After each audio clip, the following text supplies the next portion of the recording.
Hello viewers, this is Paladin of Odin, and this is some more Magic the Gathering Online. This is another episode of the Standard Commentary series, and it looks like we've got maybe Naya humans, or possibly Boros humans versus Golgari Aggro. Oh, okay, so it is Naya humans. And the reason I'm recording this episode is because lately I have noticed a humans theme quite a bit in Standard Online. There are some really good human creatures out there. Thalia, Hanweir Garrison. We know the human cards. They used to be just everywhere, when Bant Aggro was around. But now, since the three big boys, Mardu Aggro, Golgari Aggro, and Saheeli Copycat have basically locked down Standard, I think people are a little tired of it already and are trying to break the top three.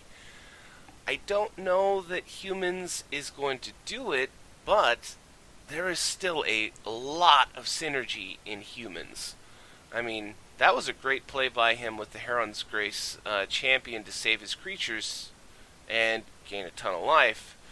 But he's not going to be able to do that trick again now because Winding Constrictor, Rishkar, now he's got a 5/6 Greenbelt Rampager and a 4/5 Winding Constrictor plus a 2/2 Rishkar, if he wanted to block with him.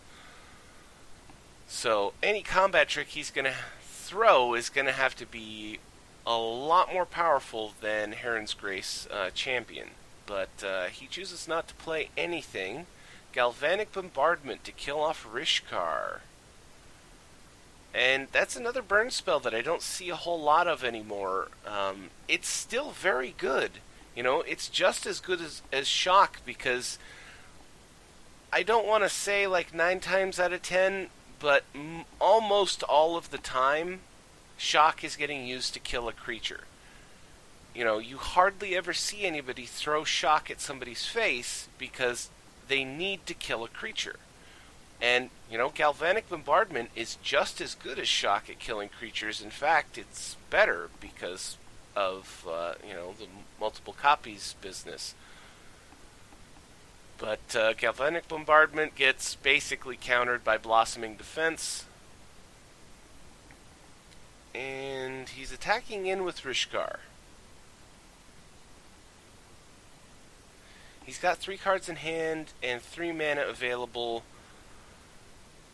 You have to expect him to have some kind of a trick.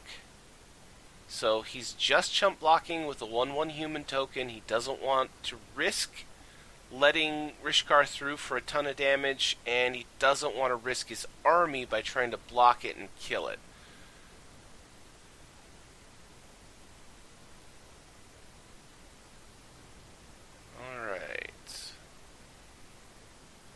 It's starting to look a lot like this humans deck is pretty much out of gas.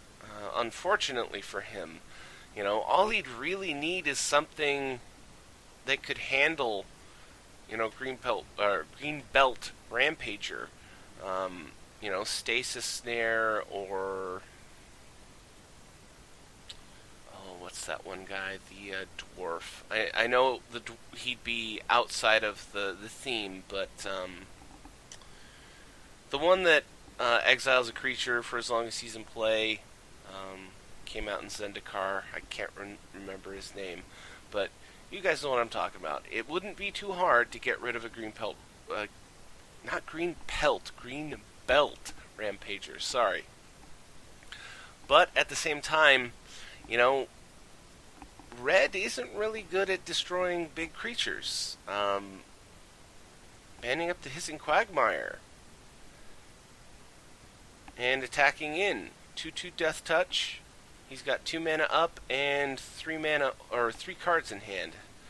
And he just lets him trade the Expedition Envoy for it. Oh, it was so that he could Fatal Push for 4. Okay. So there was a method to his madness. I was like, what are you doing? Save your hissing quagmire. But that was the whole point. So basically, he just killed 2 of his enemy's creatures for, the price of 1. Because the 1 powered up the Fatal Push. And things are looking very bad for humans right here. Attacks in with the Rampager for 5/6. No blocks. Long Tusk Cub. And he pops some energy to make him a 6/6, an 8/8, and he's still got 2 energy in the bank. So thanks to Winding Constrictor, he just... Oh, Declaration in Stone, that was another card. You don't see this very often anymore, surprisingly. I mean, it is still very good, but I think the reason why you don't see it very often is protection against hanging on to old cards when... the cycling starts, or not cycling, rotation. Because, Declaration in Stone isn't going to stay in standard for as long as other things. But, tries to throw out a Galvanic Bombardment and decides to concede. And, basically he ran out of gas. And the Golgari deck did not. Okay, turn 2, Green Belt Rampager. Didn't have the energy, so bounces back to his hand, gives him an energy. And that's one thing about Green Belt Rampager is it's very, very helpful for Revolt cards because you can choose, I think, to pay the energy or not. That way you spend 1 green mana, you get a guaranteed Revolt trigger, and then, whatever you play that has Revolt is at top of its game. Most notably in Golgari, though, it's Fatal Push.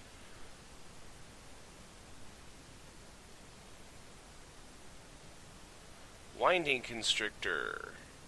And... oh no, you don't get a choice if you can't return it. So, it's only good for the Revolt trigger for as long as you don't have enough energy to do so.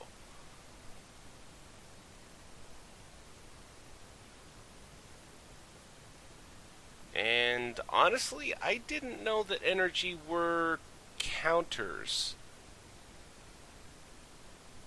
I thought that, it was just kind of like mana. It was nebulous. It was just out there. But apparently energy is counters.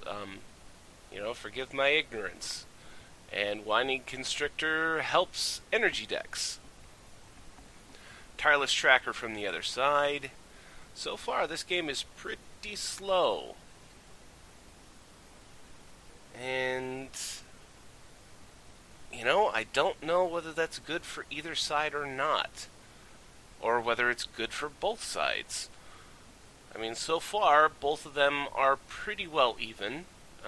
Golgari is a little bit stuck on mana, but Golgari aggro doesn't really need a whole lot of mana to be able to do what it wants to do. 3 mana, while it is a little bit restrictive, they can still cast pretty much everything they want to cast. Okay, so Green Belt followed by Green Belt. The first one comes into play and stays. The second one comes into play and bounces. Follows it up with a Fatal Push to kill off the Tireless Tracker. And now, things are looking quite bad for the human deck. Because there's the second Green Belt Rampager, which he had the energy to pay for now. Attacking in with the Constrictor. And I have to be honest, I do not know what's going on with the human deck. So far, we've only seen a single creature. That could just be a bad draw. That kind of thing happens. As I call it, when the shuffler hates you, it hates you. There's nothing you can do about it. But, a creature-based deck that's only played a single creature in 5 turns, this does not bode well for the human deck. And he pops the clue token to draw a card in his main phase.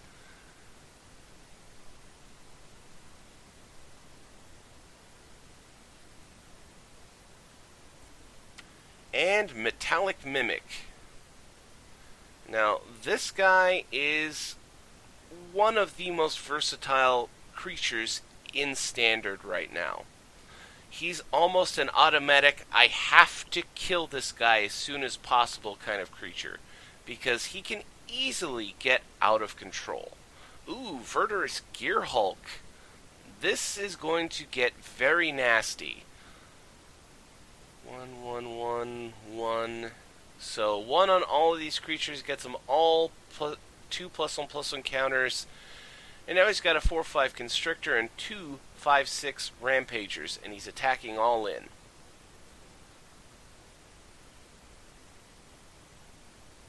And Humans concedes. And I don't blame him. I mean, that's what Golgari does. That's the whole point of their deck. They're very good at, pushing out lots of +1/+1 counters and dealing a lot of damage very quickly or in massive chunks like that was going to be. And that's the thing. As much as I've seen a lot of human decks lately, I don't think that it has the juice to be able to take on the top 3. I just don't see it. They don't have the same synergy that Golgari has with, Winding Constrictor and +1/+1 counters, that Mardu has with its creatures and its vehicles, and then the Saheeli deck is, just the oddball in the group because, it doesn't have a whole lot of synergy. It's just it needs 2 cards and then you're done. So, as much as I'd like another deck to crack these 3 so that, Standard doesn't become so stale, I don't think that Humans is going to be the deck to do it. They could prove me wrong, though. So, I'll end my babbling now. That was Naya Humans versus Golgari Aggro. And if you liked what you saw, hit that like and subscribe button for me, and I will see you in the next video.